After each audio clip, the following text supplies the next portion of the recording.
بسم اللہ الرحمن الرحیم۔ کشمیر میں کسی شخص کی دوری کو اگر بتانا ہو، جیسے آپ کو فوری طور کسی سے کسی کام کی امید ہو اور آپ کسی کے سامنے ظاہر کریں تو آپ سے کہتے ہیں جی بھول جائیے، آپ کا کام تو ہونے سے رہا، اس سے کہ وہ شخص تو تلیل میں رہتا ہے۔ یہ تلیل بانڈی پورہ سے تقریباً 135 کلومیٹر کی دوری پہ ہیں۔ ظاہر ہیں زمینی مسافت کے اعتبار سے زیادہ کچھ دور نہیں کی کہاوت بن جاتا، مگر غلط سیاسی تدبیر، حکومت کے سوتیلے پن کا شکار ہونے کی بنا پہ آج کے دور میں بھی یہ علاقہ بنیادی سہولیات اور انسانی حقوق سے محروم ہے۔ قدرتی وسائل سے لبالب ہونے کے باوجود یہاں روزگزار کے وسائل نہ ہونے کے برابر، جس بنا پہ اس علاقے کے لوگ موسم سرما میں مجبور ہو جاتے ہیں یہاں سے باہر کا رخ کرنے کے لیے، تو وہی موسم گرما میں جو قدرتی وسائل کا فائدہ ہوتا وہ بھی سیاست کی نظر ہو جاتا ہے۔ یہاں کا طبی نظام رب کے کرشمے کے حوالے ہے، نہ جانے ایسا کون سا انجیکشن ہے جو یہاں ہر عمر کے مریض اور ہر قسم کے مرض میں دیا جاتا ہے۔ یہاں کا تعلیمی نظام وہ تعلیم کے نام کو ترستا نظر آتا ہے، حالانکہ رب نے اس علاقے کو قدرتی مناظر، ظاہری حسن و جمال کے ساتھ ساتھ اندرونی اور باطنی خوبیوں سے بھی خوب نوازا تھا۔ یہاں کے لوگوں میں انسانیت بے مثال، یہاں کے لوگوں کے اندر ہمدردی، اخوت، بھائی چارگی لاجواب، یہاں دینی جذبہ اور دینی غیرت قابل سلوٹ، یہاں کی آب و ہوا میں کسی طرح کا تصنع، کسی طرح کی بناوٹ آپ کو محسوس نہیں ہوگی۔ ہر جگہ کی سیاحت کر کے دیکھیں کہ آپ کو ہر جگہ کے مناظر اب کے دور میں مصنوعی نظر آئیں گے۔ پھولوں کی باغبانی کرنی پڑتی ہے، سبزہ زار کو اگانا پڑتا ہے، لیکن اس علاقے کو رب نے اپنے کرشمے سے ہی گلزار بنایا ہوا ہے۔ یہاں کی آب و ہوا میں آپ کو کسی طرح کی گھٹن محسوس نہیں ہوگی، یہاں کی فضا میں کسی طرح کی آپ کو قید و صعوبت محسوس نہیں ہوگی، نہ یہاں مذہبی انتشار ملے گا، نہ یہاں مسلکی اختلاف ہیں، نہ یہاں دلوں کے اندر کدورتیں ملیں گی، بلکہ انتہائی سادہ مزاجی ہیں۔ مزاج کے اندر حقیقت میں اگر فردوس بر روئے زمیں است، دنیا کے اندر کوئی جگہ اگر آج بھی جنت کا منظر پیش کر سکتی ہے تو اگر فردوس بر روئے زمیں است تو ہمی است و ہمی است و ہمی است، تو وہ یہی جگہ ہے جو جنت کی منظر کشی دنیاوی اعتبار سے کسی حد تک کر سکتی ہے۔ اس زمین کے اندر اس جگہ کو رب نے وہ زرخیزی دی ہے کہ بنا کسی وسائل کے، بنا کسی ذریعے کے اس نے وہ نایاب جوہر پیدا کیے ہیں جو ہر میدان میں اپنی مثال آپ رہے ہیں۔ وادی کشمیر کے اندر اس جگہ کے علماء عرصے دراز سے دینی خدمات میں مصروف نظر آئیں گے۔ علاقہ گاندربل کے اندر دارالعلوم سید احمد کرمانی، بازار کنگن کے اندر جامعہ عبداللہ ابن مسعود رضی اللہ تعالیٰ عنہ، اور نوگام سری نگر کے اندر جامعہ ہدایت القرآن جو ابتدائی مراحل سے گزر رہا ہے، اسی جگہ کے علماء کی مرہون منت ہی ہیں۔ وہیں سری نگر کی بیشتر مساجد میں خطابت کے اور امامت کے فرائض انجام دینے والے خطبہ اور واعظین اسی علاقے سے منسلک ہیں، جن میں قابل ذکر علاقے گریز سنیال کے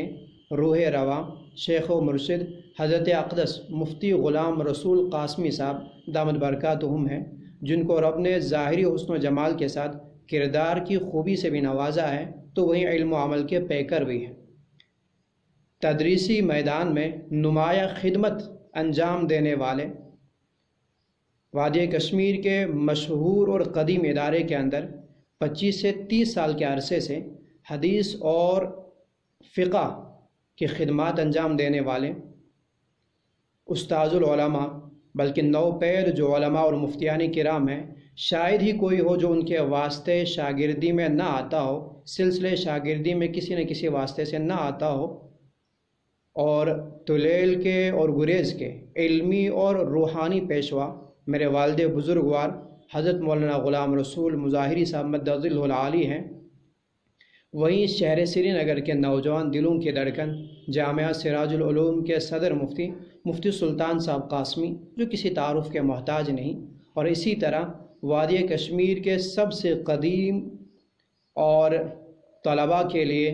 مرکز اور مرجع کی حیثیت رکھنے والا یہ ادارہ اگرچہ عوام میں اپنا تعارف نہیں رکھتا ہے، لیکن دینی تعلیم سے وابستہ، دین سے وابستہ شاید ہی کوئی فرد ہو جو اس ادارے کے نام سے واقف نہ ہو، اور یہ ادارہ دارالعلوم سوپور ہے۔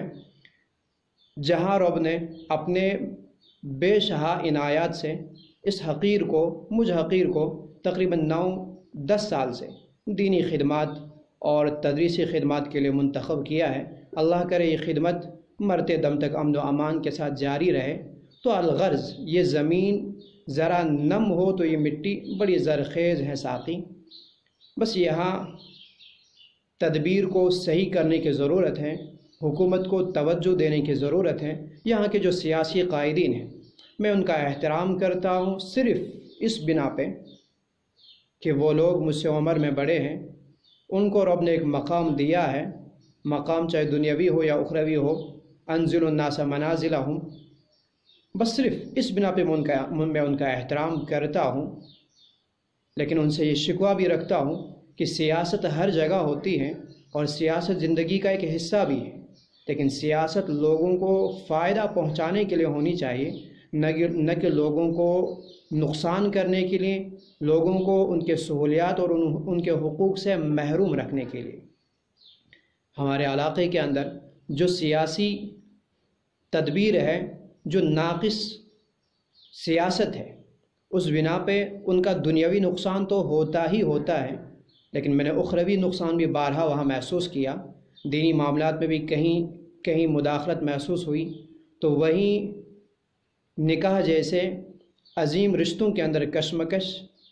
اور جنازے اور قبرستان جیسے آخرت کے سفر میں بھی لے دے ہوتی رہی ہے۔ اس لیے وہ لوگ سیاست ضرور کریں، یہ ایک زندگی کی ضرورت ہے، اس کا انکار نہیں، لیکن لوگوں کو فائدہ پہنچانے کے لیے، نہ کہ لوگوں کو نقصان کرنے کے لیے۔ رب نے انہیں اگر چنا ہے لوگوں کی خدمات کے لیے، وہ خدمتیں ہی ہیں جو ان کو بھی اس سے نواز سکتی ہیں دنیا اور آخرت میں بھی، لیکن چونکہ وہ خدمت کرنے سے رہے، اس بنا پہ اکثر دیکھا نہ تو وہ علاقے کو کوئی سہولت دے پاتے ہیں اور نہ حقیقی معنی میں خود کوئی جائز اور حقیقی سہولت سے وہ فیضیاب ہو پاتے ہیں۔ اور وہاں کے لوگوں سے جو انتہائی سادہ مزاج ہیں، سادہ لو ہیں، میں ان سے کہوں کہ شریعت کی روح سے سب سے خسارے والا وہ آدمی ہے جو اپنی دوسرے کی دنیا کو بنانے کے لیے اپنی آخرت کو تباہ کرے، جیسا کہ وہاں کے لوگ کرتے ہوئے محسوس ہوتے ہیں کہ ان سیاسی قائدین کی دنیا کو بنانے کے لیے وہ اپنی آخرت کو تباہ کر رہے ہیں۔ دنیا تو تباہ ہوتی ہی ہوتی ہیں، اس سے کہ ان کو جس طرح کی سیاست میں انہوں نے دست و گریباں رکھا ہے، جس طرح مشغول کیے ہوئے رکھا ہے، نہ ان بیچاروں نے آج تک اپنے بنیادی حقوق مانگے، اور نہ حقوق کا انہیں تصور ہی ہے کہ ہمارے حقوق کیا ہیں اور ہمیں ملنا کیا چاہیے۔ وہاں صرف یہ ان کو کہا جاتا ہے کہ یہ گنجان جنگلات میں گھرا ہے، یہ سنگلاخ پہاڑیوں سے گھرا ہے، یہ سرحدوں سے جڑا ہے، یہ بھاری برف باری کی زد میں ہے۔ تو یہ صورتحال تو نصف کشمیر کی بنی ہوئی ہے، لیکن اس کے باوجود ان جگہوں پہ جو سہولیات ہیں، ان جگہوں پہ جو حقوق اور جو آسانیاں انہیں میسر ہیں، اس علاقے کے اندر اس کا 1% بھی دیکھنے کو نہیں ملتا ہے۔ گویا جنگلات کا ہونا، پہاڑیوں کا ہونا، سرحدوں کا ہونا، بھاری برف باری کا ہونا، یہ وہ چیزیں ہیں جو دنیاوی ترقی کے لیے، اخروی ترقی کے لیے رکاوٹ نہیں بن سکتی ہیں۔ اگر انسان صحیح تدبیر کرنے پہ آئے، اگر انسان صحیح معنی میں خدمت خلق